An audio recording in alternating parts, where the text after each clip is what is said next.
오늘 갑시다. 물리 끝나서 이제 생명과학 좀 보고요. 우리 다음 주까지는 생명과학 좀 하고 마지막 주차 때 화학 좀 하고요. 3월 1일까지 이거 마무리하고 그 다음 주부터는 말씀드린 대로 내신으로 들어갈 거예요.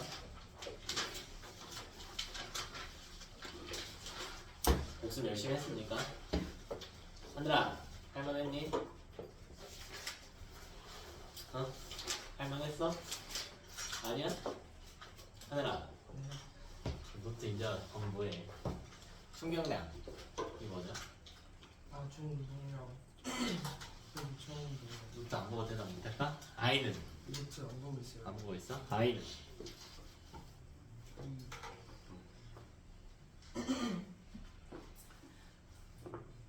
설마 아이는 아이는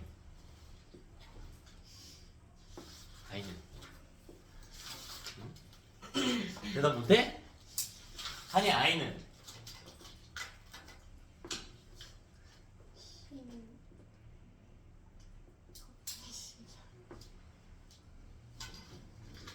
진짜야? 이게 진짜야? 승준 아이는? 또?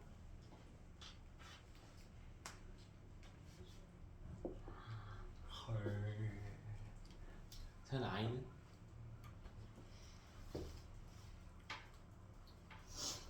아이는? 하나의 아이는? 아이는? 응.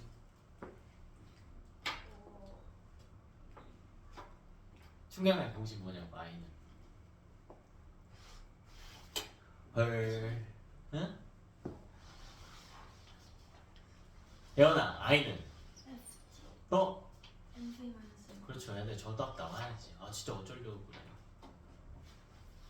어쩌려고? 아저씨. 어쩌려고? 얼른 와. 늦지 말고.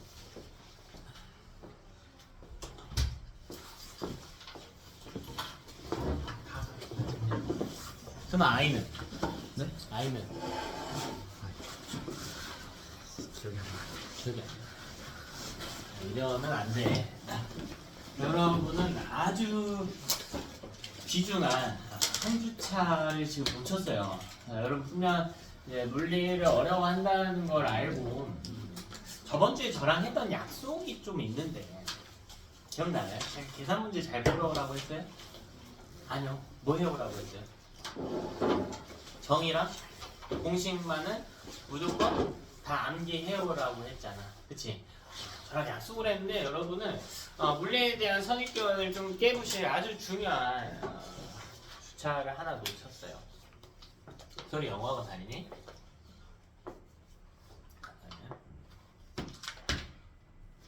아니야. 영어학원 다니니? 영단어 외우기 하나요? 외우기 해요? 영단 학원에서? 일주일에 영어학원 몇 번 가요? 3번 갑니까? 그 중에 테스트는 몇 번? 단어 테스트 2번 봐요. 갈 때마다 몇 개씩 정도씩 봅니까? 보통 네가 어떤지 몰라? 대충 몇 문제 정도? 시험 방식이 다르. 어차피 단어 테스트 볼 거 아니야. 대략 몇 문제 정도 물어봐. 그러니까 적게 보면 몇 문제 정도 보나요? 하늘아, 너 쳐다본다. 같은 학원 다니니? 몇 문제 보니 테스트? 단어 테스트 몇 개 정도 물어봐? 아니 대충 몇 개 물어봐 대충. 100개? 일주일에 100개씩 2번 정도 봅니까? 뭐 보통 그렇죠. 보통 제가 물어보면 영단은 뭐 적게는 한 100개, 많게는 한 300개 정도까지 일주일에 외우게 시키는 것 같아요. 근데 왜 과학은 안 해요? 그거 알파벳 덩어리 아니에요? I는 FT와 같다, MV-MV0와 같다. 이거 못 외우면 어떡해? 손톱 뜯고 있으면 어떡해? 진짜 어쩌려고 그래? 그럼 2파까지 얼마나 남았어? 2파까지 얼마나 남았어? 길게 잡아봐야 3주 아닙니까? 그쵸? 어쩌려고 그래요? 그러십니까? 좀 외울 건 외우자고. 우리 수업 시작 때부터 했던 이야기가 여러분이 잘할 필요는 없는데 학원 다니는 이유가 있을 거 아니에요. 실력을 올리려고 다니는 거잖아. 근데 제가 알려드린 지침들을 이행하지 않으면 실력이 오를 수가 없죠. 실력이 오를 수가 없어요. 냉정하게 여러분이 학원을 안 다니는 학생들하고 차이가 안 나. 조금 실망이네. 여러분이 학원 다니는 본질을 좀 생각을 하십시오. 네, 예전에는 좀 세게 이야기를 했는데 그때는 효과가 좀 확실했던 것 같아요. 요즘도 여러분 멘탈도 지켜야 되고 뭐 하고 하니까 조심스러워질 수밖에 없지만 학원 다니는 게 놀러 다니는 건 아니잖아. 그러니까 학생들하고 학부모님들이 가장 많이 착각하는 게 뭐냐면 그래도 집에 있는 것보단 낫겠죠거든. 난 아니라고 봐요. 집에 있는 게 낫습니다. 전에 학생 중에 근데 전에는 학생들이 보통 어떻게 되냐면 시키는 거를 정말 안 해온 학생들은 정말 걔를 위해서 뭐 하냐면 그 자리에서 학원비를 돌려주면서 저기 가서 햄버거 사 먹고 PC방 가서 놀다가 가 라고 했어요. 실제로 그랬어요. 그게 낫거든. 야 어차피 할 거 안 하고 학원 다니면 그냥 무념무상으로 아무 생각 없이 와서 학원 앉아있으면요 안 다니는 놈하고 실력 차이가 안 나. 걔를 꼽주려고 그런 게 아니라 PC방 가고 햄버거 먹으면 당장에 도파민이라도 챙기지. 이득 있죠. 여러분이 와서 뭘 하든 돈 내고 앉아만 있어도 뭐 나야 좋지. 근데 여러분한테 도움이 되냐고. 그냥 그 자리에 환불을 돌려줬어. 내가 찝찝해서. 돈적으로든 시간적으로든 여러분이 학원에 다닌다는 건 투자를 한다라는 거잖아요. 투자를 하고 관리를 해야지. 내가 여러분한테 많은 걸 요구하지 않는단 말이에요. 기대치가 그렇게 높지 않아. 근데 이건 최소한이잖아. 자, 오자마자 한 질문이 여러분한테 어려운 질문이었나요? 승준아, 저번 주 필기노트에 적혀져 있죠? 그래, 승훈아, 네가 대답을 해. 자, 별표가 몇 개 쳐져 있어요? 별표 3개 쳐져 있지 않아요? 자, 별표 3개나 쳐놓은 공식인데 그쵸? 이거 안 외워왔다는 건 뭐야? 여러분이 신경을 안 썼다는 이야기지.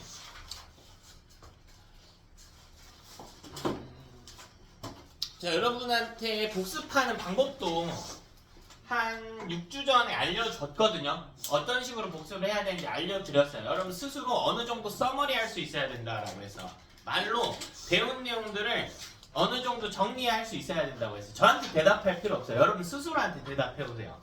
그 말을 듣고 한 주라도 시행해본 학생 있다면 다행인데 한 주라도 시행하지 않은 친구들은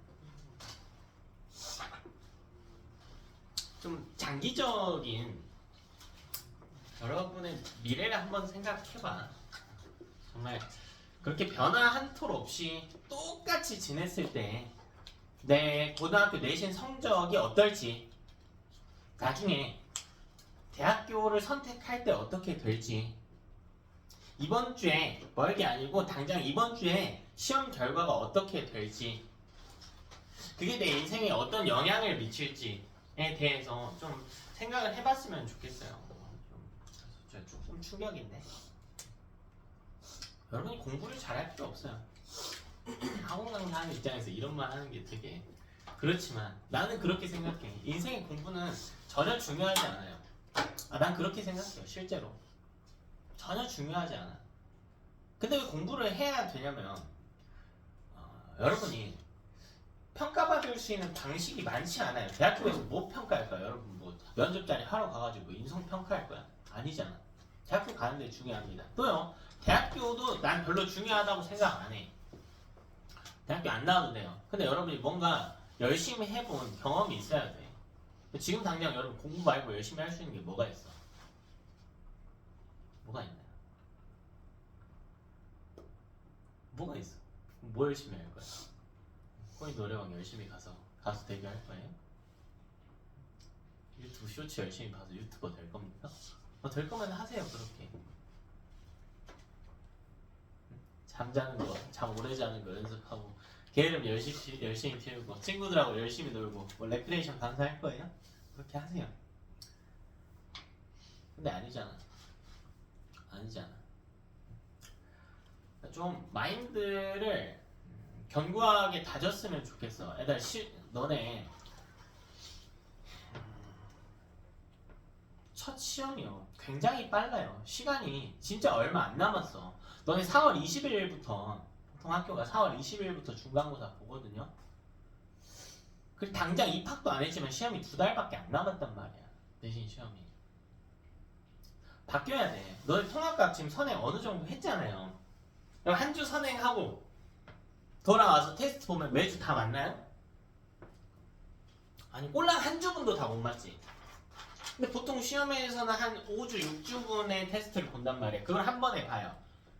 야 그럼 한 주 동안 한 주차에 대한 학습도 못 하는데 중학교 때 식으로 아니란 마인드로 이제 딱 10년 됐죠. 10년 전에 중학생들 스파르타반이라고 해가지고 운영한 적이 있었는데 뭐냐면 일주일에 시험 보기 일주일 전에 애들을 모집을 해.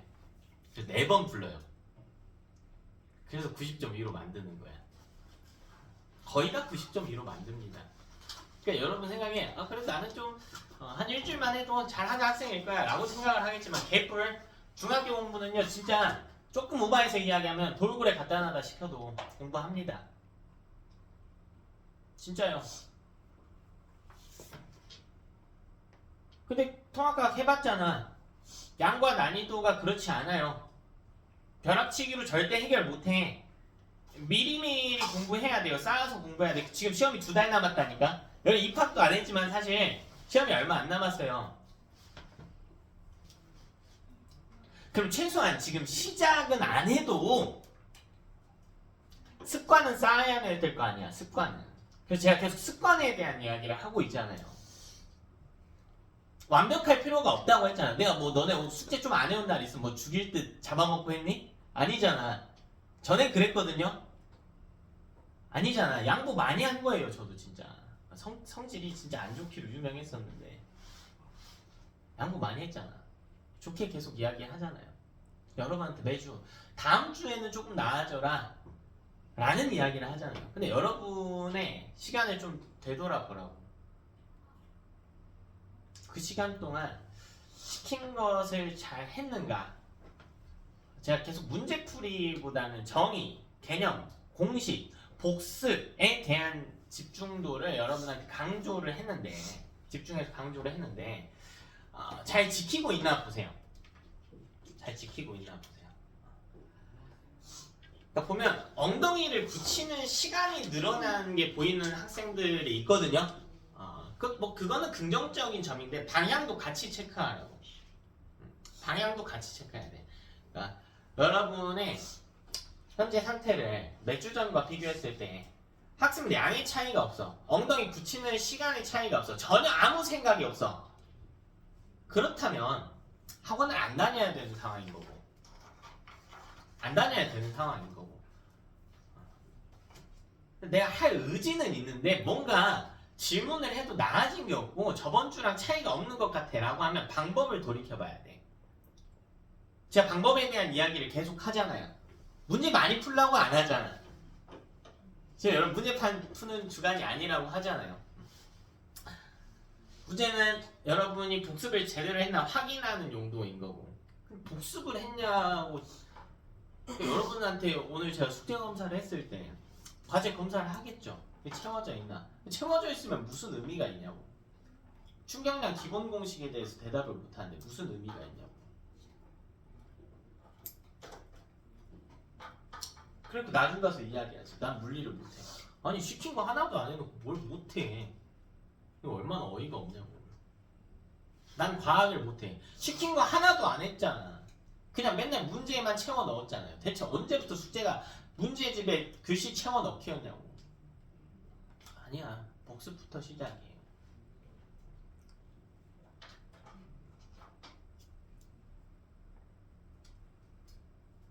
잘 생각해봐. 여러분의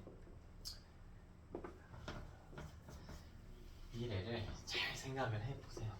어떻게 또 우리가 일주일을 보내야 될지 생각을 해봐. 당장이 도파민에 굴복해가지고 자빠져 있고 쇼츠 보고 하온감이 하루 전에 아침에 문제만 꾸역꾸역 채워 넣는 모습이 아니라 제대로 복습하고 복습이 되어 있는지 확인하는 용도로 문제 풀고 안 되어 있는 부분들 다시 암기하고 알차게 보낸 모습하고 한번 상상을 해봐. 좀 시킨 건 합시다. 기본은 좀 하자. 기본은.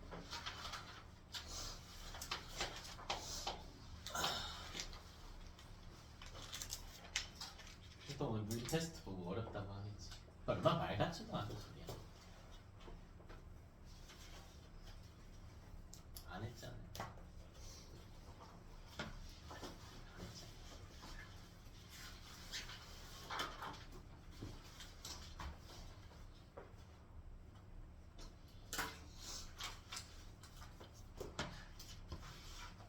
나중에 이제 사회 나와서 봐도 똑같은데 참 같이 일하고 싶지 않거나 같이 지내고 싶지 않은 부류 중에 하나가 있거든요. 여러 부류가 있지만 대표적으로 이런 사람들, 해보지도 않고 안 된다, 어렵다고 하는 사람들. 그러니까 나는 그 사람들의 학창 시절을 어떻게 보내왔을지가 얼추 보여요. 공부도 그렇게 했겠지. 다 습관인데. 공부가 공부에서 끝나는 게 아니야. 다 습관으로 가는 거란 말이야. 그러니까 안 해보고, 시킨 것도 안 해보고, 시도도 안 해보고, 시작부터 포기하고, 어렵다고 그냥 단절 짓고, 얼마나 없어 보여. 그게 어떻게 경쟁력 있는 사람이 되겠냐고. 외워? 알았지? 생명과학 합시다.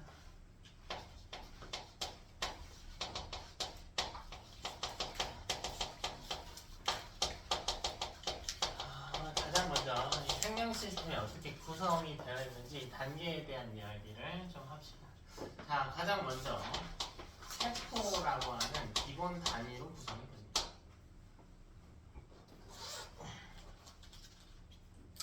자, 세포는 생명체를 구성하는 구조적이자 기능적인 단위입니다. 구조적이자 기능적인 단위를 지칭합니다. 네, 구조적이라고 하는 것은 이제 크기로 봐도 기본 단위에 해당하고, 이제 기능적이라고 하는 것은 어떤 역할을 하는 걸로 봐도 이제 세포 정도는 돼야 이걸 단위로 칭할 수 있겠다라는 겁니다. 자, 두 번째는 이 세포가 모이면 조직이 된단 말이죠. 근데 세포가 모이면 조직이 된다는 건 뭐 중학교 2학년도 아는 내용입니다. 자, 우리 표현 조금만 신경 쓸게요. 조직은요, 비슷한 세포가 모여서 형성이 됩니다.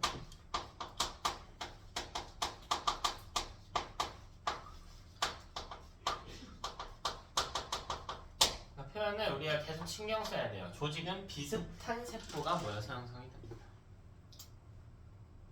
비슷한 세포가 모여서. 그래서 뭐 우리 피부 조직을 보면 색깔이 다양하지가 않죠. 뭐 우리 손등에 있는 피부 조직이라는 표현을 쓸 수가 있는데 여기 세포가 모여서 된 건데 뭐 거의 다 똑같이 다 살색이죠. 어디는 빨간색이고 어디는 까만색이고 이렇지 않잖아. 그럼 세포가 다양하지 않다는 겁니다. 비슷한 세포가 모였다라는 뜻이 되는 거야. 자, 세 번째는 조직 이후에 기관의 단계로 들어서게 되는데요. 자, 이 기관은 다양한 조직이 모여서 형성됩니다.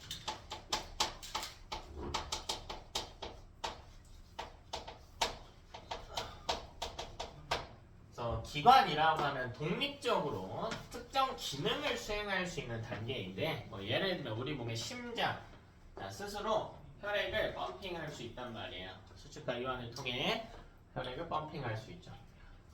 심장 이야기를 했으니까 중학교 때도 심장 배웠으니까 심장 보면 뭐 좌심방, 좌심실, 우심방, 우심실 이렇게 네 가지 부위로 나눠졌는데 각 부위가 모두 다 다르게 생겼단 말이죠. 그래서 하나의 세포가 아닌 비슷한 세포가 아닌 다양한 조직이 모여서 형성이 됐다. 자, 네 번째로 이런 기관이 모이게 되면 개체의 단계에 들어서게 되는데 개체라고 하면 독립적인 생명체를 지칭합니다. 독립적인 생명체를 지칭합니다. 됐나? 자, 이게 기본적인 생명체의 구성단입니다. 이제 여기서 조금 더 나아가게 되면 이 개체들이 모이게 되면 개체군이라고 하는 단계를 형성해서 이건 한 종의 집단을 지칭하게 됩니다. 나는 나 하나의 개체겠지만 우리 교실에 있는 사람들까지 지칭하면 개체군이 될 수 있고 여기서 더 나아가면요 이런 개체군들이 모여서 집합을 이룰 수가 있게 되는데 사람, 무리, 자, 군이 이제 무리 군자거든요. 개체가 사람의 개체라고 하면 사람 개체군은 사람 무리라는 뜻이 돼요. 거기에 뭐 강아지 무리, 고양이 무리, 어떤 뭐 떡갈나무 무리 이런 것들이 들어오게 되면 여러 종이 모인 집단이 되고 그걸 군집이라고 칭해요. 군집. 군집에다가 이제 빛, 뭐 온도 이런 비생물적 요인들이 추가되면 하나의 생태계라고 지칭하게 돼. 생명 시스템은 기본적으로는 이런 단위로 구성이 됩니다. 이후의 단위들은 뒷부분에 더 배울 거예요.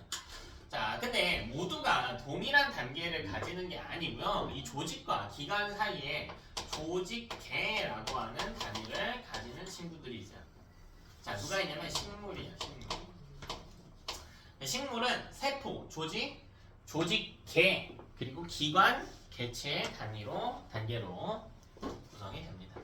자, 그리고요. 동물의 경우에는 기관과 개체 사이에 기관계라고 하는 단계가 포함이 됩니다. 이게 기본적인 생명 시스템의 구성 단계가 됩니다. 그렇다고 모두가 이런 단계를 지니는 건 또 아니고 단세포 생물 볼까요? 단세포. 대표적인 단세포 생물이 세균 혹은 뭐 아메바, 뭐 집신벌레 이런 친구들인데 자, 얘네는 단세포예요. 단세포면 세포 몇 개로 구성됩니까? 한 개겠죠? 그럼 조직이 없죠. 기관이 없습니다. 그래서 걔네는 세포가 곧 개체와 같은 단계가 됩니다. 그래서 모두가 이런 단계를 똑같이 지내는 건 아니야. 약간의 차이점들이 좀 있다. 자, 그럼 이 중에 우리 세포 위주로 오늘 좀 학습을 할 겁니다. 먼저 동물의 세포에 대해서 이야기를 하자.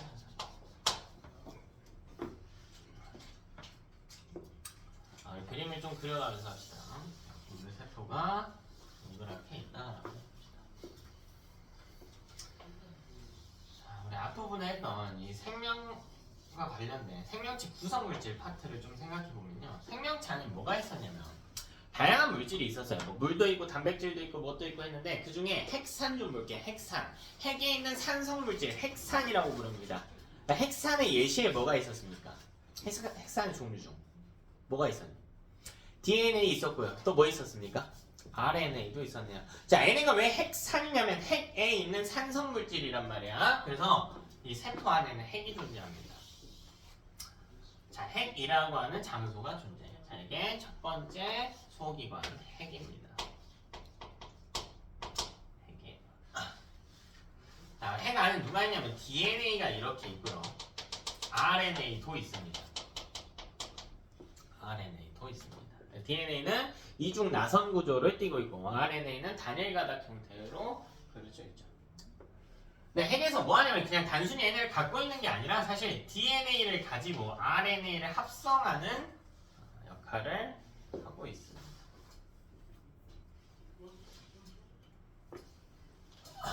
자, 핵 옆에 보면 주름진 친구들이 있어요. 약간 주름지게 생긴 조금 매끈한 애도 있는데 그냥 고일에서는 안 다루고 주름진 친구들이 있어요. 자, 그리고 그 사이에 동그랗게 구슬처럼 박혀있는 친구들이 있어. 그리고 중간중간에 구슬처럼 박혀있는 애들이 있어요. 자, 얘네 굉장히 중요합니다. 이 구슬 먼저 쓸게요. 자, 두 번째 장소 리보솜이라고 부릅니다. 자, 여기 주름진 친구들 세 번째 소, 토, 체라고 부릅니다.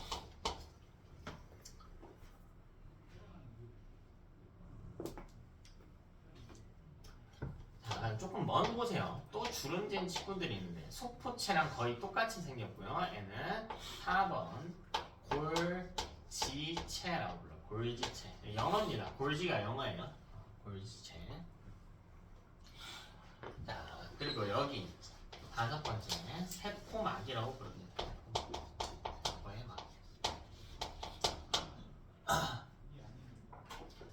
그래서 크게 5가지 파트로 나눠서 이야기를 좀 합니다. 이제 각자의 기능을 하나씩 좀 소개합시다. 우리 무슨 이야기를 할까요? 이 유전 정보의 흐름에 대한 이야기를 좀 해야 되는데, 우리 몸에 있는 DNA죠. 이 DNA라고 하는 건 이 안에 유전 정보가 있죠. 염기 서열을 가지고 유전 정보를 저장하고 있었죠. 우리 앞부분에서 이야기했었어요. 자, 그래서 제가 DNA를 뭐에 비유했냐면 우리 몸의 설계도의 원본 정도라고 비유를 했어요. 그러니까 우리 몸에 있는 정보들이 다 적혀 있어. 자, 예를 들면 뭐 여기 빨간색 머리카락에 대한 정보가 적혀져 있다고. 뭐 머리카락 빨간색이라고 한다면, 혹은 뭐 갈색 눈동자에 대한 정보가 적혀져 있는 설계도의 원본입니다. 좀 눈에 띄게 하기 위해서 빨간색 머리카락이라고 해봅시다. 자, DNA는 빨간색 머리카락에 대한 정보를 갖고 있는 설계도 원본이라고. 그럼 얘들아, 이 설계도가 빨간색이에요? 이 설계도가 빨간색이니? 아니죠. 그럼 여기에 빨간색 머리카락을 만드는 방법이 적혀져 있을 거 아니야. 됐어? 그러면 이 설계도를 가지고 공장에다가 갖다 줘야 되겠죠. 공장에 갖다 줘가지고 여기 빨간색 머리카락 만드는 방법이 있으니 좀 만들어 주쇼 라고 해야겠죠. 되나? 자, 그 공장의 기능을 하고 있는 게 리보솜이에요. 리보솜. 되나? 근데 여러분, 리보솜에 이 원본을 갖다 주기에는 좀 무리가 있다고요. 그러니까 우리 몸의 설계도 원본을 공장에 갖다 주게 되면 우리 마음이 편할까? 아니요.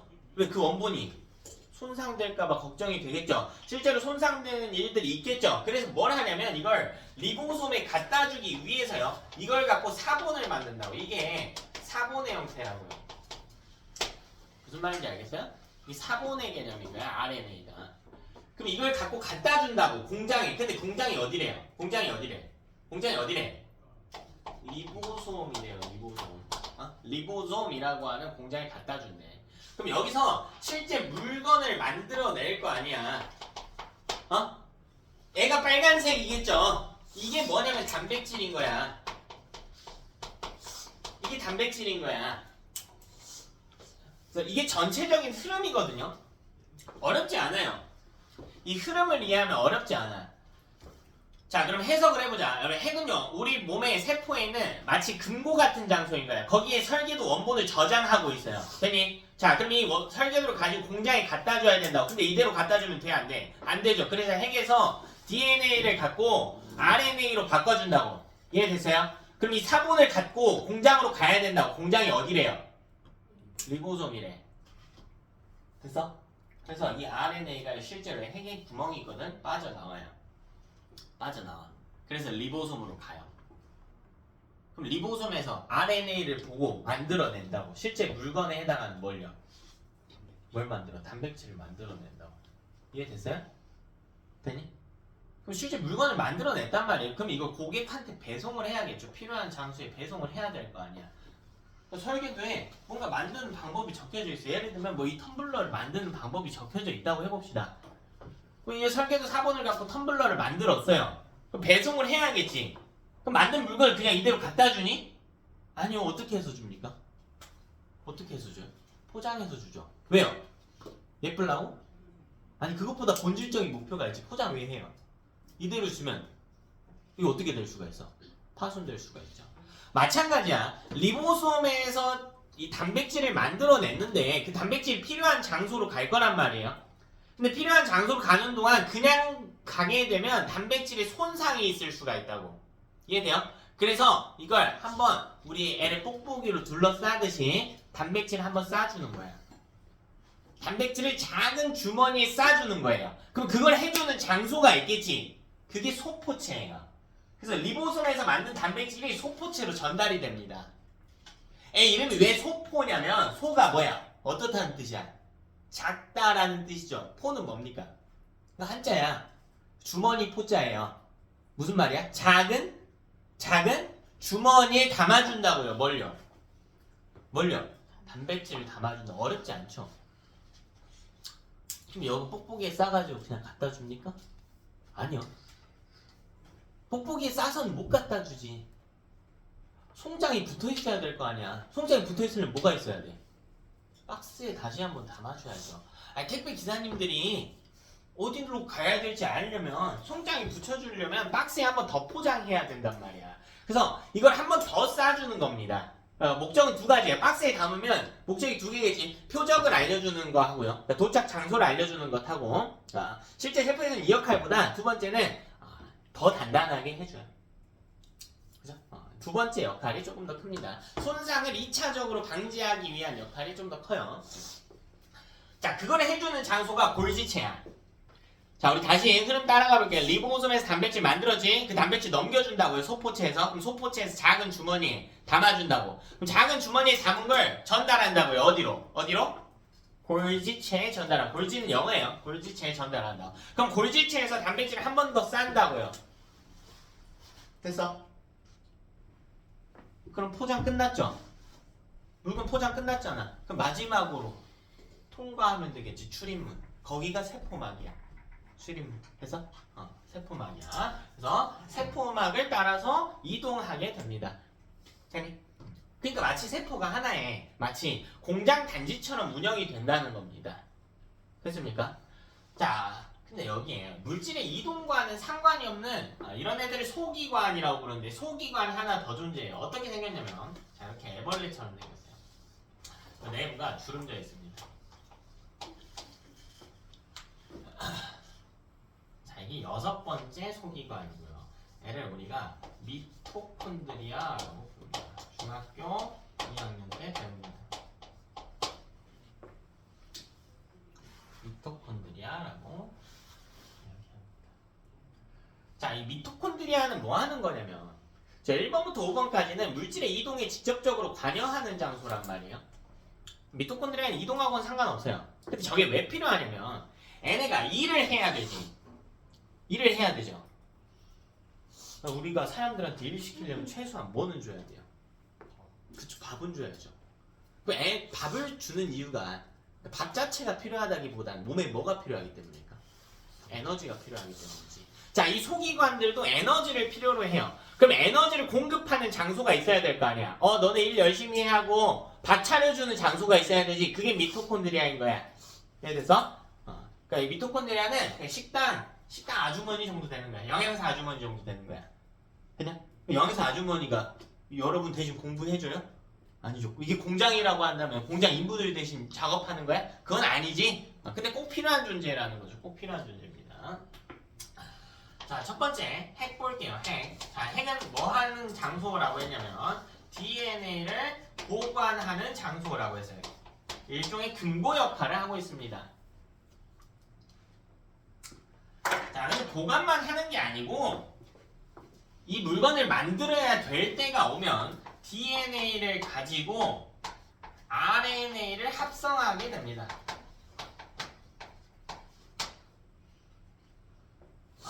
이건 합성이라는 표현보다는 그냥 전사라고 할게요. 전사라는 표현 다음 주에 자세히 배울게. 다음 주에 좀 달라요. DNA를 RNA로 바꾸는 걸 전사라고 그래요. 전사. 사본을 만들어냈다고. 됐어? 자, 근데 여러분 우리 몸 안에 유전 정보, 제가 아까 빨간색 머리카락이라는 이야기를 했는데 이렇게 유전 정보가요. 머리카락 많고도 많겠죠. 뭐 우리 볼을 이루는 세포도 있을 거고, 뭐 귀를 이루는 세포도 만들어야 될 거고요. 또 머리카락도 만들어야 될 거고, 뭐 우리 손톱도 만들어야 될 거고, 다양한 물질들을 만들어야 되잖아요. 그러면 이게 무슨 말이에요? 우리 몸 안에 유전 정보도 굉장히 많다라는 이야기겠지. 그러니까 설계도가 겁나 많은 거야. 이 DNA가 겁나 많다고 세포 안에. 여러분 배웠지 이미. 중3 때 인간 기준 사람의 체세포에는 46개 염색체가 있다라고 배웠잖아요. 염색체가 DNA 한 분자로 구성이 되는 물질이야. 되니? 그러니까 DNA가 우리 몸에 겁나 많다고요. 그럼 거기 있는 모든 정보를 가지고 물건을 다 만들어낼까? 항상? 아니죠. 필요한 것만 만들겠지. 지금 필요한 건, 예를 들면 지금 필요한 거는 뭐 눈동자의 색소야. 그럼 그것만 만들어야 될 거 아니야. 그러니까 여기서 특정 부위만 골라서 만든단 말이야. 그러면 어느 부분을 RNA로 바꿀지 결정하는 것도 핵에서 일어나는 거야. 이걸 뭐라고 이야기하냐면 핵은 세포의 생명 활동을 조절한다라고 그래요. 무엇을 만들지 결정하는 겁니다. 됐죠? 자, 그럼 이 RNA가요. 핵에 있는 구멍을 빠져나가서 리보솜으로 이동한다고 해요. 리보솜 너무 중요합니다. 너무 중요해요. 너무 중요해. 너무. 자, 왜냐면 실제로 단백질이라고 하는 물건을 만드는 장소이기 때문이다. 자, 리보솜에서 뭘 하냐면 RNA를 가지고 단백질을 만들어냅니다. RNA를 단백질로 바꾸는 건 아니에요. RNA를 보고 우리 설계도를 물건으로 바꾸는 게 아니지. 설계도를 보고 물건을 만들어내는 것처럼 RNA를 보고 단백질을 만들어내요. 자, 이거 번역이라고 그래. 번역에 대해서도 다음 주에 자세히 배웁니다. 어떻게 하는지는 다음 주에 다루고요. 단백질을 만들어놔. 근데 우리 몸에 구성하는 물질의 대부분은 물이죠. 근데 물 다음으로 많은 게 뭐였어요? 단백질이지. 단백질 종류가 굉장히 많단 말이야. 우리 몸에서 단백질로 구성된 물질 중에 뭐가 있는지 기억납니까? 3개 제가 기억해두면 너무 좋다고 했는데 오래되긴 했지만 자, 3가지 있었어요. 효소, 호르몬, 항체.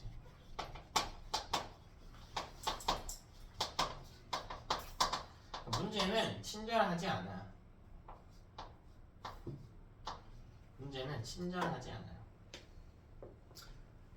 단백질을 만든다? 에이, 뭐 공부를 하는 놈이라면 다 알죠. 변별력을 내야지. 문제는 이렇게 나와요. 우리 몸에서 세포에서 인슐린을 합성한 장소가 어딨냐? 안 배웠거든.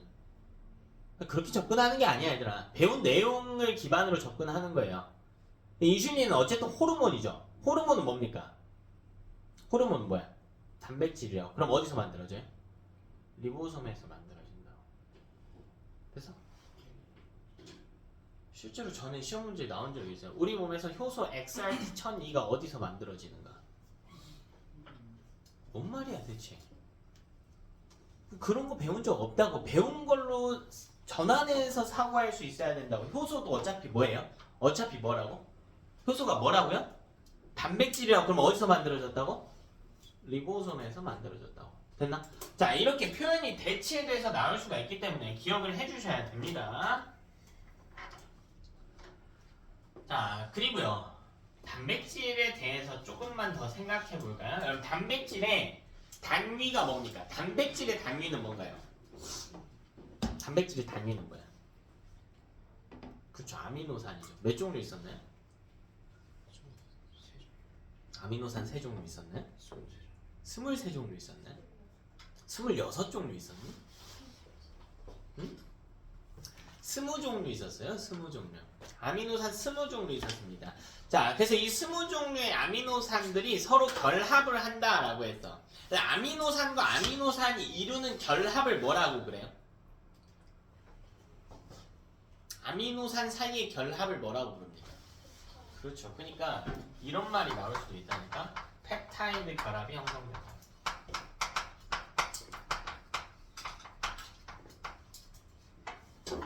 펩타이드 결합이 형성됩니다.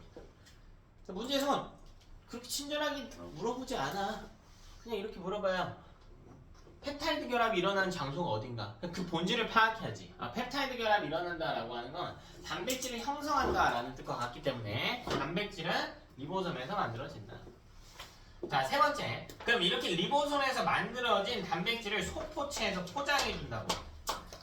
소포체의 기능이 뭐냐면 단백질을 막으로 둘러쌉니다.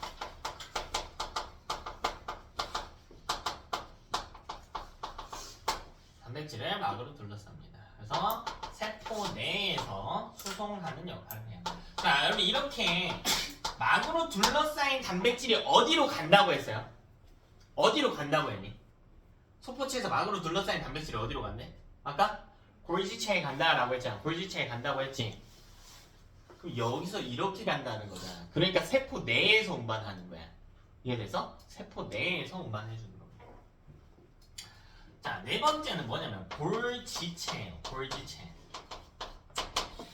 자, 골지체는 소포체에서 막으로 둘러싼 단백질을 받아서요. 한 번 더 포장해서 실제로 내보내는 거야. 이해됐어요? 그러니까 얘는 세포 외로 운반하는 거야. 이 단백질을 세포 외부로 운반해 줍니다. 됐어요? 둘의 차이가 소포체는 안에서 움직일 수 있는 형태, 골지체는 밖으로 나갈 수 있는 형태로 바꿔준다는 겁니다. 자, 다섯 번째는 세포막입니다.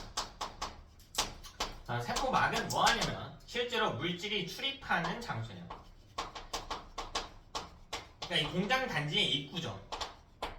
근데 출입한, 제가 뭐라고 했냐면 출이 아니라 출입이라고 했단 말이야. 그리고 내부에서 만들어진 단백질을 어떻게? 밖으로 내보내겠지. 네, 공장이거든. 그럼 공장에서 트럭이 나가기만 할까? 어떻게 하기도 해야 돼? 들어오는 트럭도 있어야 돼. 왜? 물건 만들려면 뭐가 필요해? 재료가 필요하잖아. 그러니까 이것도 마찬가지야. 세포 안에서 뭔가를 만들려면 재료가 필요하기 때문에 세포 안으로 물질들이 막 들어와야 됩니다. 그래서 출입이에요. 나가기만 하는 게 아니고 들어오는 것도 당연히 있겠지. 자, 그리고 얘는 뭐 하냐면 출입을 조절할 수 있어요. 출입을 조절할 수 있습니다. 출입만 하는 게 아니고요. 조절하는 게 가능해.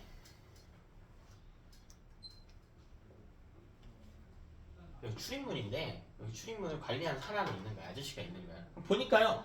물건 나가려고 하는데 이거 박스 포장이 안 돼 있어. 그럼 다시 뒤로 빠꾸 시켜야겠죠. 너 뭐야? 다시 저로 돌아가. 빠꾸 시켜야겠지. 물건이 안 들어있어. 빠꾸 시켜야 될 거 아니야. 됐어? 자, 그리고 외부에서 막 잡상이 들어오려고 해. 그럼 어떻게 해? 맞겠죠? 들어오지 마십시오. 하고 맞겠지. 조절하는 기능이 있습니다. 자, 여섯 번째로 미토콘드리아예요. 미토콘드리아. 이 미토콘드리아는 물질의 수송과는 상관이 없어서 자, 얘는 뭘 하냐면 세포 호흡을 합니다. 세포 호흡을 해요. 세포 호흡은 포도당을 분해하는 과정이에요. 포도당 보면 실제로는 조금 다르게 생겼는데 그냥 편의상 이렇게 드릴게요. 육각형이고요. C가 실제로는 여기 C가 일로 빠져 있는데 그냥 꼭지점마다 C가 이렇게 박혀 있다고 해요. 그대로 여기 H랑 OH 이런 게 계속 달려 있는 친구거든요. 근데 이게 중요한 게 아니고 포도당은 이렇게 기억을 해야 돼. 우리 몸에 에너지 저장 물질이야. 포도당은 뭐라고요? 우리 몸에 에너지 저장 물질. 우리 포도당 이야기는 많이 하는데 뭔지 제대로 알고 있는 친구들이 많지 않아. 에너지를 저장하고 있는 물질입니다. 자, 이 에너지가 어딨냐면요. 우리 뒤편에 할 이야기랑도 또 이어지는데 자, C가 중요한 게 아니고 뭐가 중요하냐면 이 사이의 연결이 중요해요. 이 결합이 중요해요. 근데 이 결합은 모두 에너지. 그럼 내가 포도당을 갖고 있다라고 하는 건 지금 당장 에너지를 쓰겠다가 아니에요. 에너지를 쓰려면 어떻게 해야 되냐면 여기 있는 C랑 C를 끊어내버려야 돼. 그럼 가운데 있는 에너지가 튀어나오겠지. 이걸 사용하는 거예요. 무슨 말인지 알겠어? 그럼 포도당 안에 에너지가 저장이 되어 있는 거라고. 그럼 우리가 필요할 때 포도당을 어떻게 해야 돼? 이 포도당을 어떻게 해버려야 될까? 이 사이를 다 부셔야 된다니까? 포도당을 부수는 과정이 일어나겠죠. 이게 세포 호흡이에요. 무슨 말인지 이해돼요?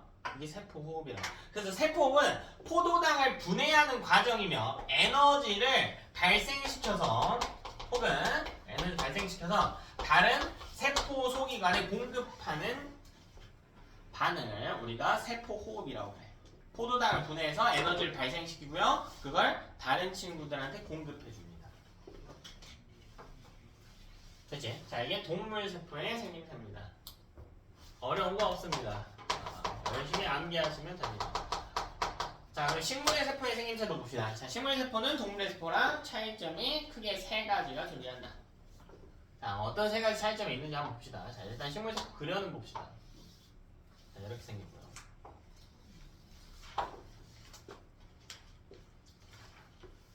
자, 일단 동물세포랑 다르게 뭔가 말랑말랑한 막외로 둘러싸이는 게 아니라 좀 단단해 보이는 형태의 벽으로 둘러싸여 있어요. 이걸 세포벽이라고 합니다.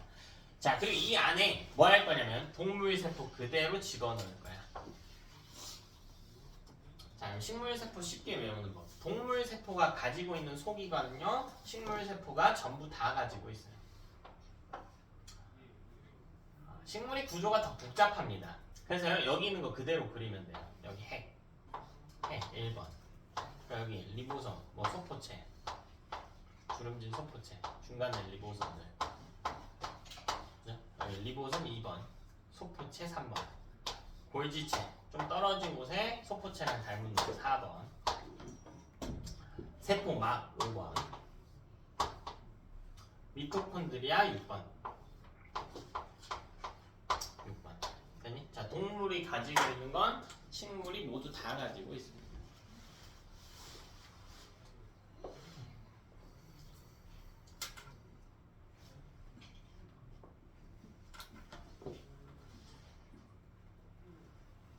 동물이 가지고 있는 건 식물이 다 가지고 있다. 자, 근데 식물은 추가적인 소기관을 가지고 있어요. 자, 그게 무슨 말이냐면 추가적인 기능을 할 수 있다는 거야. 동물과 식물이 할 수 있는 기능 중에 크게 차이나는 게 하나 있어. 여러분이 배운 것 중에 뭐가 있니? 그렇죠. 식물은 광합성 할 수 있지. 그럼 동물이 갖지 못하는 광합성하는 소기관을 가져야 된단 말이야. 그걸 뭐라고 불러요? 광합성하는 소기관 뭐라고 불러니? 염록체라고 불러요. 염록체가 존재합니다. 그래서 7번 염록체. 자, 미토콘드리아랑 좀 비슷한데 애가 조금 더 매끈매끈하게 생겼고 내부에 동전을 쌓아놓은 듯한 형태가 보입니다. 자, 이게 7번이야. 7번 염록체. 내부에 좀 동전을 쌓아놓은 것 같은 내부 구조가 존재하고 있어요. 자, 또 뭐가 있냐면요, 주머니가 있어요. 이 주머니는 뭐냐면 물주머니예요. 8번입니다. 물주머니가 있어요. 동그랗게 생겼어요. 왜냐면 동물과 다르게 필요할 때 물을 섭취하고 물이 몸에 너무 많으면 사람은 이제 소변 보면 되거든요. 내보내면 되는데 식물은 그게 안 되지. 원하는 만큼 흡수하고 방출하는 게 자유자재로 안 된단 말이에요. 그래서 뭐 하냐면 물을 저장하는 주머니가 필요해. 이걸 액포라고 불러요. 일부 동물도 가지는 애들이 있기는 합니다. 일부 가지는 애들이 있어요. 자, 그리고 여기 9번. 가장 바깥쪽에 있는 막보다 외부에 존재하는 경계. 자, 추가적인 것만 정리합시다. 어차피 1번부터 6번 똑같이 있는 거니까. 자, 7번 염록체. 자, 이 염록체는 뭐 하는 거냐면 광합성을 하는 거예요. 광합성도 우리가 이해를 해야 돼요. 광합성 할 때 뭐가 필요합니까? 빛도, 그쵸? 빛 필요하죠. 응? 그쵸, 물이랑 이산화탄소가 필요해요. 자, 거기서 이산화탄소 기준으로 볼게요. CO2가 필요해요. 자, 이 CO2가 6개 필요합니다. 이걸 갖고 뭘 만드냐면 포도당을 만들거든요. 근데 여기 포도당 아까 어떻게 생겼다고 했냐면 이 육각형이 있다고 했지. 육각형. 그리고 꼭지점마다 C가 박혀있는 거예요. 그리고 뭐 O도 여기저기 막 달려있어. O는 좀 일단 배제하고 C만 보자고요. C만 봐도 내용 이해가 되니까.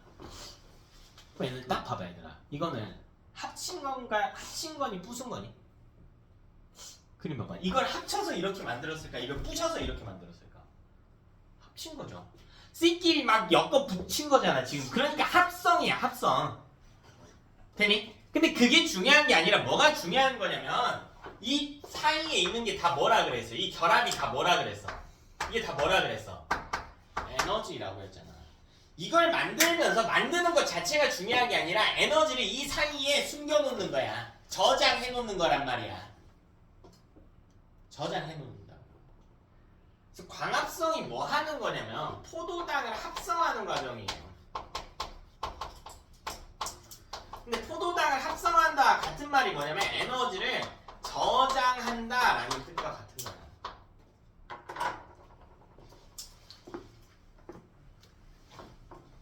자, 우리 식물이 에너지를 쓸 때 빛에너지가 있죠. 방법이 두 개거든요. 빛에너지를 즉각적으로 사용할지 아니면 그냥 저장을 해둬서 다른 형태로 사용할지 방법이 두 개인데 광합성을 왜 하냐면 그 본질을 좀 들여다보면 결국 에너지를 필요로 한다가 핵심이야. 근데 식물이 빛에너지를 자기가 직접 사용을 해볼까요? 그냥 빛의 형태 그 자체로 사용을 해볼까요? 그럼 문제가 있어요. 낮에는 빛의 양이 어때? 충분히 있지. 그러니까 에너지로 쓸 수 있죠. 근데 언제 문제예요? 언제가 문제가 될까?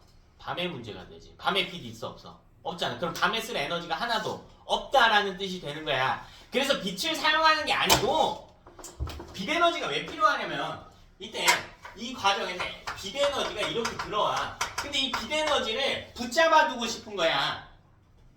언제도 써야 되니까. 밤에도 써야 돼. 그래서 C와 C 사이에 숨기는 거라고. 여기에다가 묶어놓는 거야. 그리고 내가 필요할 때 이 C를 다시 어떻게 해버리면 돼? 부숴버리면 되지. 그러면 중간에 있는 에너지를 잘 사용할 수가 있단 말이야. 됐어요? 이게 광합성의 본질입니다. 자, 8번은 에코입니다. 에코. 에코는 물이나 노폐물을 저장하는 장소입니다.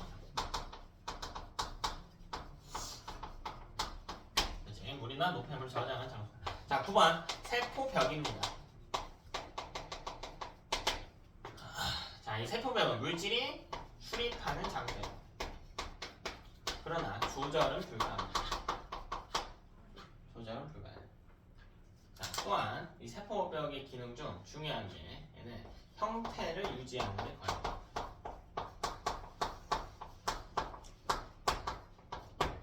세포의 형태를 유지하는 데 관여합니다.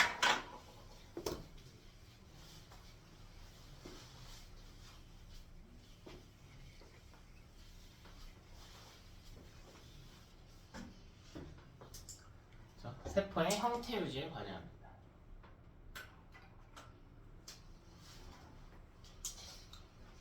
아니, 넘어가세요. 자, 저 중에서 세포막에 대해서 좀 자세하게 배웁니다. 세포막. 자, 우리 아까 세포막의 중요한 특징이 뭐였냐면 물질 출입을 뭐 할 수 있다고 했습니까? 물질의 출입을 조절할 수 있다라고 했지. 이걸 어떻게 조절하냐라는 겁니다. 어떻게 조절하냐. 자, 일단 생김새부터 볼게요. 자, 세포막은 기본적으로 인지질이라고 하는 물질의 이중층하고요. 인지질 이중층과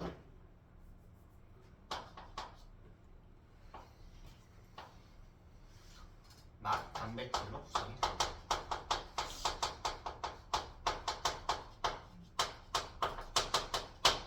인지질 이중층과 막단백질로 구성돼요. 그럼 대체 인지질 이중층이 뭔가, 막단백질이 뭔가? 자, 그 전에 인지질부터 봅시다. 자, 인지질은 올챙이처럼 생겼어요. 올챙이처럼 생겼어. 자, 이게 인지질이야. 자, 이 부분을 우리가 머리라고 하는데, 자, 인지질 머리는요 물을 좋아해요. 그걸 친수성이에요. 물에 잘 녹아요. 이걸 친수성이라고 불러요. 친수성. 자, 근데 꼬리는 성질이 정반대야. 자, 얘는 물을 싫어해. 그걸 소수성이라고 불러. 소수성. 네, 꼬리는 소수성입니다. 그럼 이게 문제가 있어요. 어떤 문제가 있냐면 세포막을 이렇게 보자. 자, 이 안에 어쨌든 저 올챙이가 있다고. 올챙이가 뭐 어떻게 있다고요. 어떻게 있다고. 자, 근데 세포는 생명체를 구성하고 있죠. 생명체 안에 가장 많은 물질이 뭐예요? 가장 많은 물질이 뭐니? 뭐가 제일 많아? 물. 그러니까 여기 세포 안에도 물이 많아요. 세포 밖에도 어쨌든 물이 많아. 여기저기 다 물이야. 여기저기 싹 다 물이라고. 물이라고.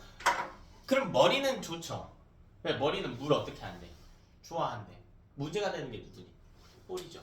꼬리는 물에 닿는 거 극혐하거든요. 그러니까 얘가 인지질이 어떤 식으로 누워있든 간에 어떤 식으로 막에 붙어있던 간에 물과 닿을 수밖에 없는 구조인 거야. 되니? 그래서 이거 어떻게 하면 안 닿을 수 있을까 하고 곰곰이 생각을 해본 거야.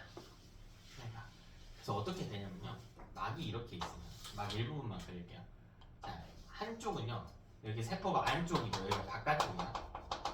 한쪽은 머리를 바깥쪽으로 향하게 하고 돼요. 한쪽은요 애랑 꼬리를 맞대고 이렇게 안쪽으로 머리를 향하게 둬.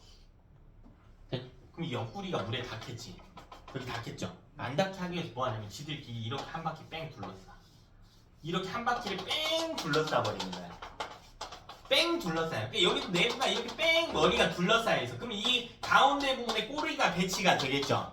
그럼 이 꼬리가 물에 안 닿을 수 있게 머리가 안쪽에서 막아주고 여기 머리로 구성된 층, 여기 머리로 구성된 층이 생긴단 말이야. 그럼 바깥쪽에 물도 머리가 막아주고 안쪽에 물도 누가 막아줘? 머리가 막아준다고. 자, 이렇게 물과의 접촉을 차단하기 위해서 두 개의 층을 이루고 있는 거야. 이걸 인지질 이중층이라고 그래. 되니? 왜 이중층인지 알겠니? 꼬리의 특성 때문인 거예요. 자, 그 다음 막단백질은 뭐냐면요. 자, 그럼 모두가 이렇게 인지질 이중층만 박혀있냐? 아니, 여기 중간에 등치 큰 애들이 중간중간에 막 박혀있어. 등치 큰 애들이. 자, 이런 애들 막단백질이라고 그러는데 막단백질 특징은 두 가지 기억하시면 돼요. 첫 번째, 유동성이 있습니다. 자, 유동성이 있다는 게 무슨 말이니? 뭐 할 수 있다는 뜻이야? 유동성이 있다. 뭐 할 수 있다? 움직일 수 있다. 그냥 움직일 수 있다. 유동성이 있습니다. 자, 또 종류가 다양합니다.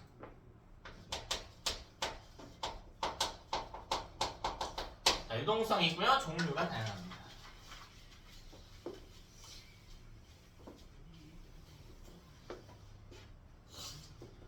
자, 그래서 우리 세포막의 생김새를 한번 살펴봅시다. 자, 여기 인지질 이중층이 있대. 조금 칸을 남기고. 자, 인지질 이중층.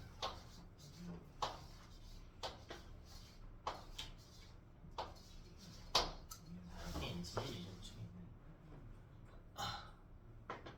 자, 그리고 여기 막단백질이라고 하는 게 박혀져 있는데 막단백질은 등치가 커요. 막단백질은 인지질보다 등치가 커. 그래, 유동성이 있어서 여기저기 좀 움직입니다. 여기도 인지질 이중층이 이렇게 있겠죠.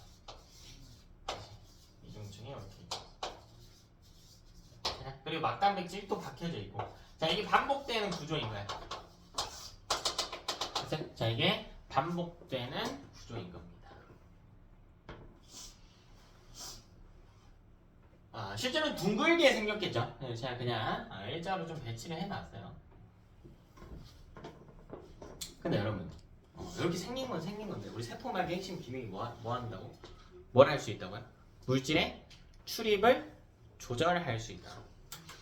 그래서 이게 입구에 있는 입구에서 안내원 정도의 역할을 하는 거예요. 저쪽 길로 가세요. 뭐 우선권이 있는 고객님이시네요. 아니면 저 노약자시네요. 이쪽 길로 가세요. 아저씨 출입권 없네요. 오지 마세요. 이런 식으로 통제를 한다라는 거예요.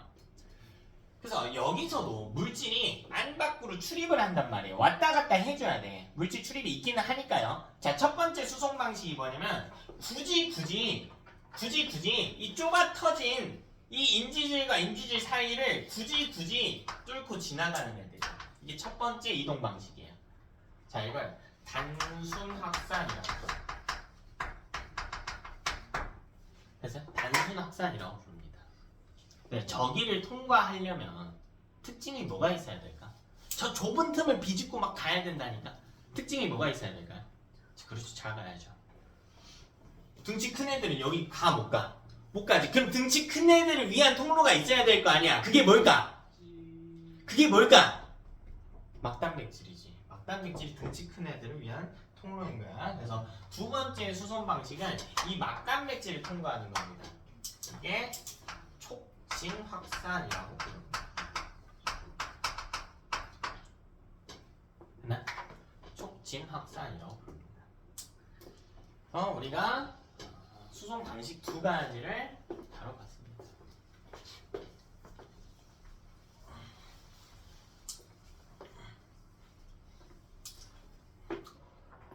자, 이때 세포막을 통한 이 수송 방식에 대한 정리를 해봅시다. 실제로는 훨씬 다양한데 통합과학에서는 딱 세 가지만 배워요. 자, 첫 번째, 방금 이야기한 것 중 단순 확산이 있었다. 단순 확산. 단순 확산 어디 통과한다고요?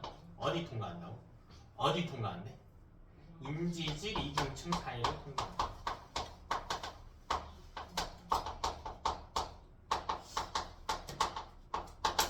인지질 이중층 사이를 통과한대요. 인지질 이중층 사이를 통과한대. 요 사이를 통과한대. 그래서 자, 요 사이를 통과하기 위해서는 두 가지 특징이 있는데, 자, 누구냐면 크기가 작아야 된다. 그리고 지용성이어야 돼요. 지용성 물질이에요. 지질과 잘 섞일 수 있어야 돼. 지질과 잘 섞일 수 있어야 돼. 자, 이 꼬리 부분이 지질이거든요. 여기랑 잘 섞일 수 있어야 돼. 그럼 중간에 꼬리층이 두텁게 있잖아. 그래서 지용성이어야 통과하는 게 가능합니다.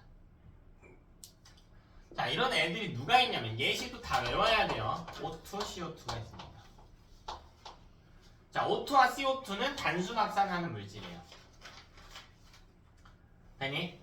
자, 두 번째는 촉진확산.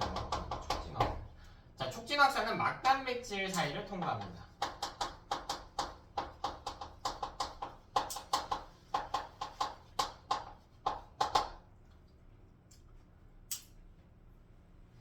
막단백질 사이를 통과해요.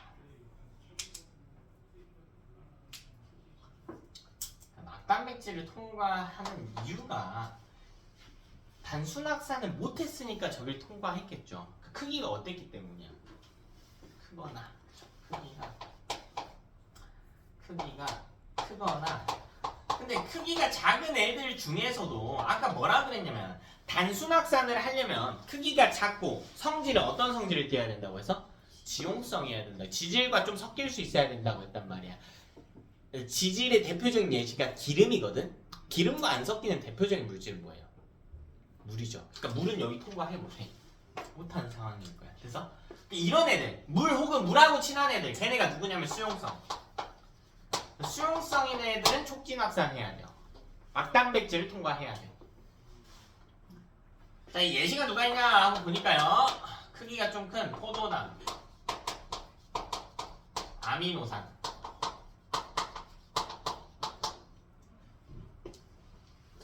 자, 그리고 수용성인 애들은 Na+, K+, NA 이온들이에요. 이온들. 자, 이온들은 기본적으로 물에 잘 녹아서요. 수용성입니다.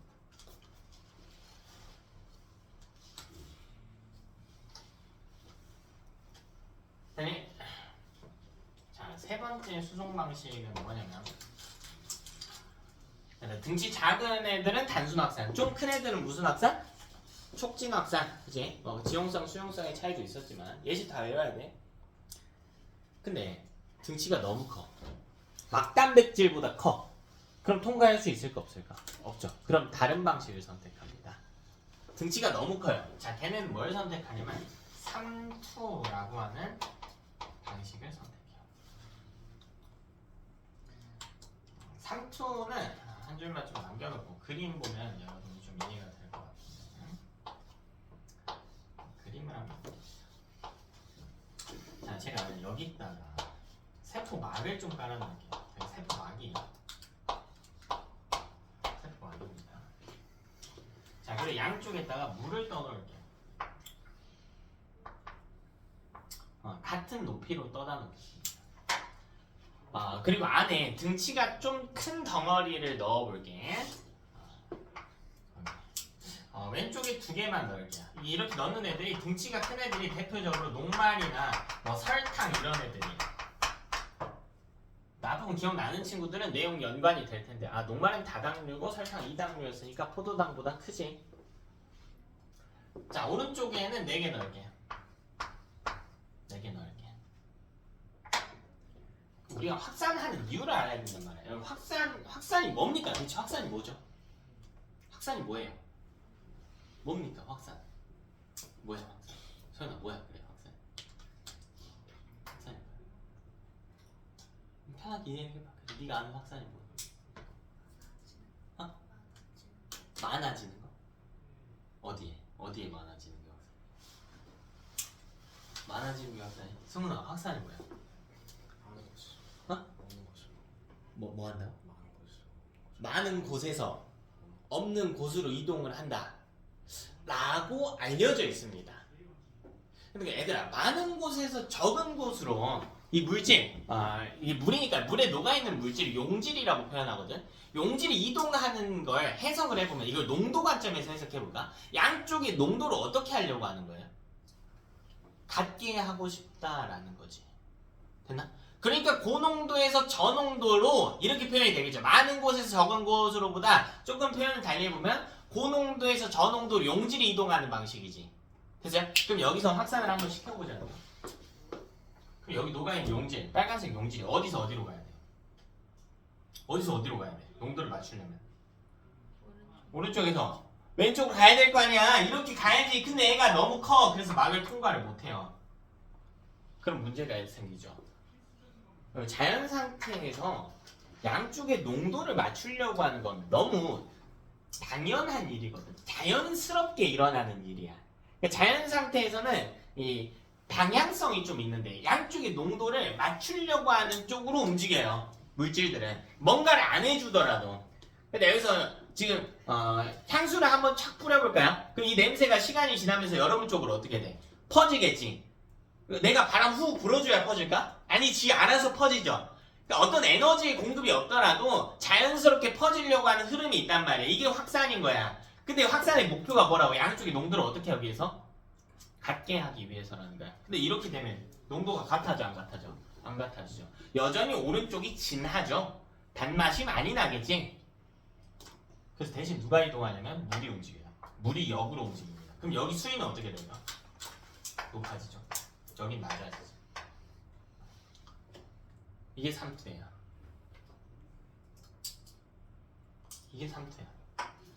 3투가 뭐 하는 거냐면 왼쪽이 저농도고 오른쪽이 고농도거든. 그러니까 저농도에서 고농도로 움직이는 거야. 누가 움직이는 거냐면 물이 움직이는 거야. 그러니까 이 녹아있는 용질이 움직이는 게 아니에요. 물이 움직이는 겁니다. 왜 용질이 못 움직여요? 너무 커서요. 작으면 단순 확산하거나 촉진 확산하면 되는데 너무 커. 근데 어쨌든 농도는 맞춰야 된단 말이야. 그래서 물이 왼쪽에서 오른쪽으로 가는 겁니다. 그럼 왼쪽 입장에서는 녹아있는 설탕의 숫자가 적지만 물의 양도 적죠. 오른쪽은 녹아있는 설탕이 많지만 물의 양도 어때? 많겠지. 그럼 단맛의 정도가 어떨까? 비슷하겠죠. 이게 농도가 같다라는 뜻이 되는 거야. 그럼 봐라 얘들아. 오른쪽에서 물의 수위가 높으니까 이 막을 짓누르는 힘이 어때요? 더 강해지겠지. 이걸 삼투압이라고 그래. 그래서 이게 삼투압이에요. 삼투압. 들어봤을 거 아니야, 삼투압. 이제 자, 그럼 이때 세포막의 특성을 좀 정리해보자.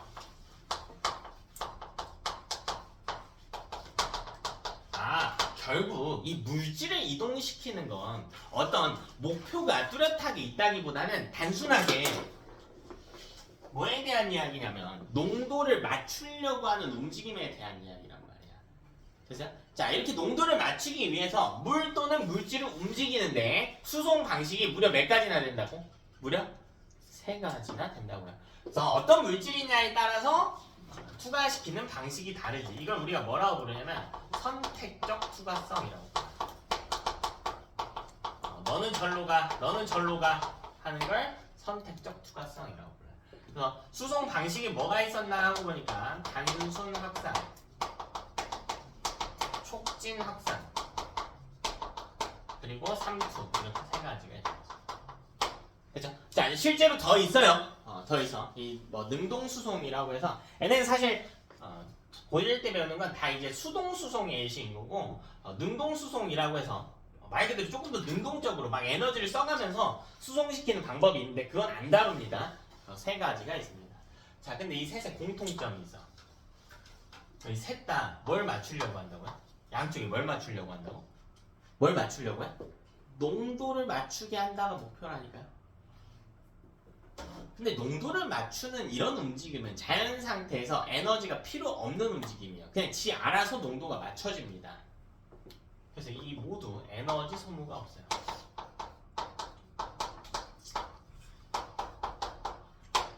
모두 에너지 소모가 없습니다.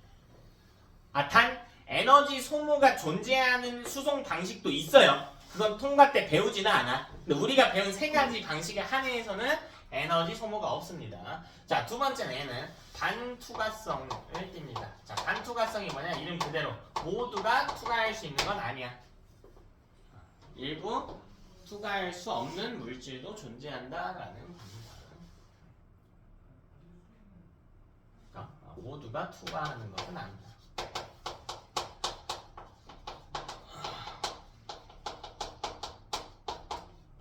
반투과성 모두가 투과하지는 못한다. 네? 세 가지 수송 방식에 대한 이야기를 해봤다. 자, 이 중에서 우리는 3투를 조금만 더 디테일하게 다루고요. 그리고 쉽시다. 자, 먼저 동물 세포에서 3투가 일어나는 경우를 볼게요. 네, 이뭐 단순 확산, 촉진 확산, 3투 결국 다 뭐 차이 때문에 일어난다고? 결국 뭐 차이 때문이야? 셋 다? 농도의 차이 때문인 거야. 농도 차이 때문에. 그럼 3투도 일으키는 농도 차이를 좀 내봐야겠죠. 그래서 동물 세포에서 첫 번째로 동물의 세포를 하나 끄집어다가요 저장액이라고 하는 곳에 좀 넣어볼게요. 동물 세포 뭐 아무거나 쓰면 되거든요. 네, 뭐 쓸 거냐면 적혈구 쓸 거예요. 왜 적혈구 쓸까? 빨개서 잘 보여. 다른 거 써도 돼. 빨개서 잘 보여. 자, 적혈구를 어떤 수용액에다가 넣어볼게. 근데 그 수용액의 정체가 뭐라고 했냐면 저장액이라고 했단 말이에요. 그럼 저장액이 뭔지 알아야 될 거 아닙니까? 자, 저는 낮다, 장은 농도예요. 농도가 낮은 액체라는 뜻을 가져. 그래서 농도가 낮은 액체입니다. 그러니까요, 이 적혈구의 농도를 절대적으로 측정하는 건 의미가 없지. 뭐랑 비교하냐 이거야. 상대적인 개념인 거야. 어디다가 넣을 거냐면 저장액. 농도가 낮은 액체라고. 누구보다? 그냥 적혈구보다 낮은 액체인 거야. 됐어요? 우리 해석해보자. 그럼 이때 물은 저농도에서 고농도로 움직인다고. 그럼 적혈구 안으로 물이 들어올까? 적혈구에서 나갈까? 들어오겠죠. 저에서 고로 간다니까. 물이 들어오겠지. 그럼 이 물 먹은 적혈구가 어떻게 되겠냐고. 크기가 어떻게 되겠냐고. 물 먹었으니까 크기가 어떻게 되겠냐고. 어떻게 돼요? 커지겠죠. 커지겠죠. 그래서 적혈구가 빵빵해져요. 근데 여기다 물 계속 넣어볼까?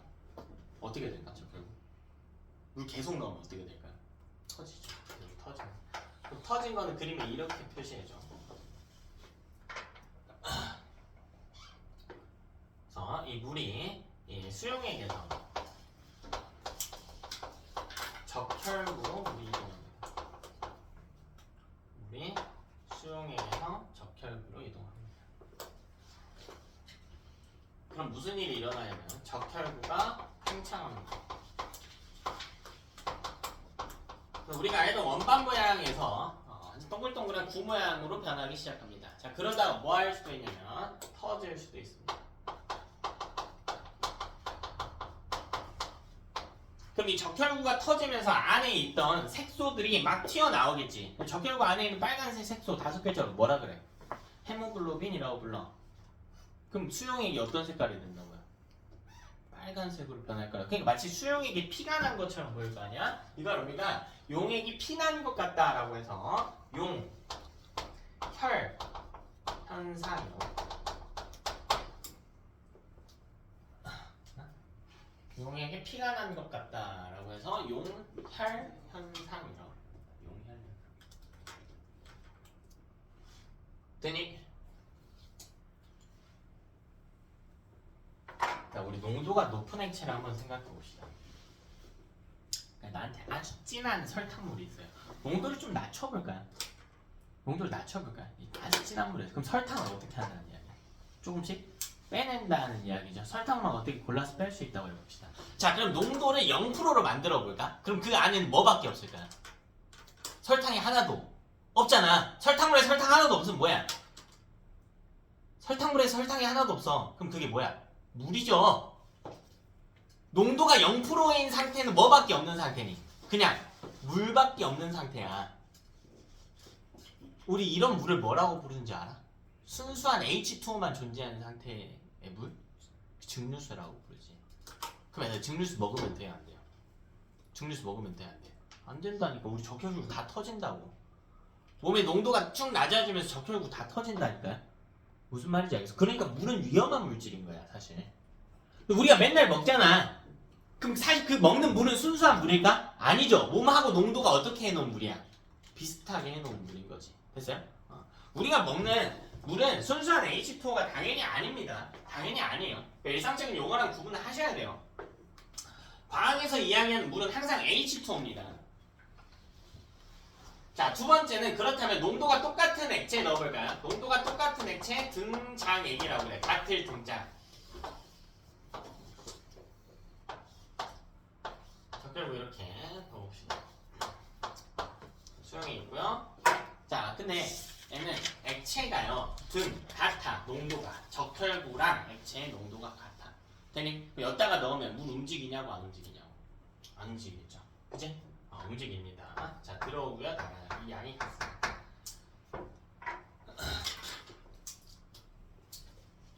자, 들어오고 나가고 이 양이 같은 것 뿐이야. 그러니까 평균적인 농도가 같을 수야 있는데 사실 그럼 입자들을 계속해서 어떻게 해요? 가만히 있나요? 아니요. 조금씩 뭐 합니까? 움직이죠. 그럼 순간적으로 농도가 조금 더 진해진 부분이 있을 거고 순간적으로 조금 더 농도가 낮아진 부분이 있을 거 아니야? 그래서 물이 아예 안 움직이는 게 아니고 들어왔다 나갔다 하는 건데 그 양이 같은 거예요. 틀리면 안 돼. 자, 여기 물 출입 있습니다. 물 출입 있어요. 단 출입량이 동일합니다.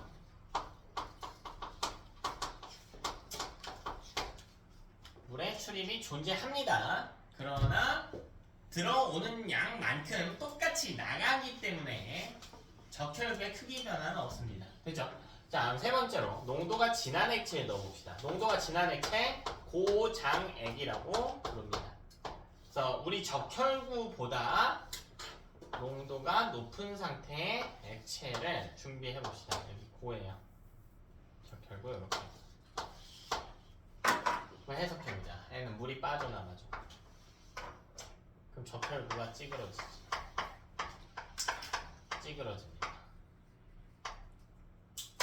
이때 적혈구에서 고장액으로 이동하게 됩니다.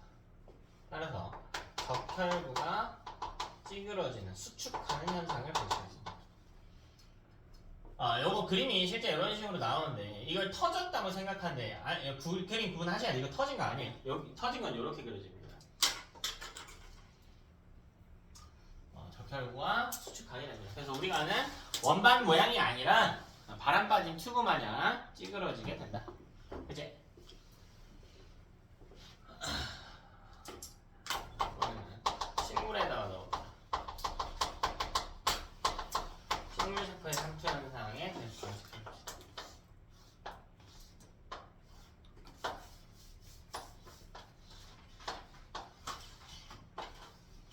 자, 식물 세포는 어떻게 생겼냐면 이렇게 벽과 막이 있고요. 여기서 첫 번째 저장액에 넣어봅시다. 그다음에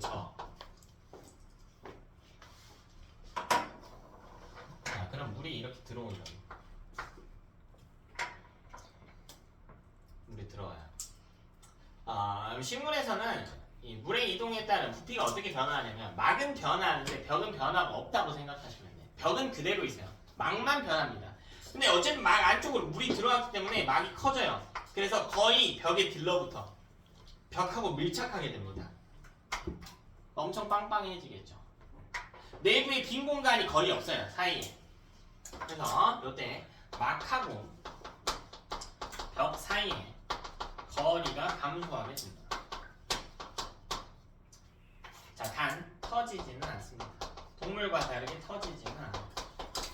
이 벽이 지켜주고 있는 형태이기 때문에 터지지는 않아요. 등장액 생략할게요. 그냥 어차피 부피 변화는 없으니까 고장액에 넣어야죠. 등장액에서 주의할 건 하나야. 물 출입한다 안 한다? 등장액에서 물 출입해 안 해? 한다. 됐지? 안 하는 게 아니고 해요. 얘랑 그림 똑같아요. 예. 들어온 양과 나간 양이 같다. 자, 고장액에 넣어봅시다. 그러면요 수용액 이렇게 있을 거고 막이 이렇게 있겠죠. 자, 근데 바깥쪽에 농도가 높아. 그러면 물은 저농도에서 고농도로 가기 때문에 물이 빠집니다. 이렇게. 그럼 이 내부의 마개크기가 감소합니다. 이렇게 줄어들어요. 그러니까 중간에 빈 공간이 많이 생기고 막과 벽 둘의 사이에 거리가 증가하게 됩니다. 막과 벽 사이에 거리가 증가하게 돼요. 이때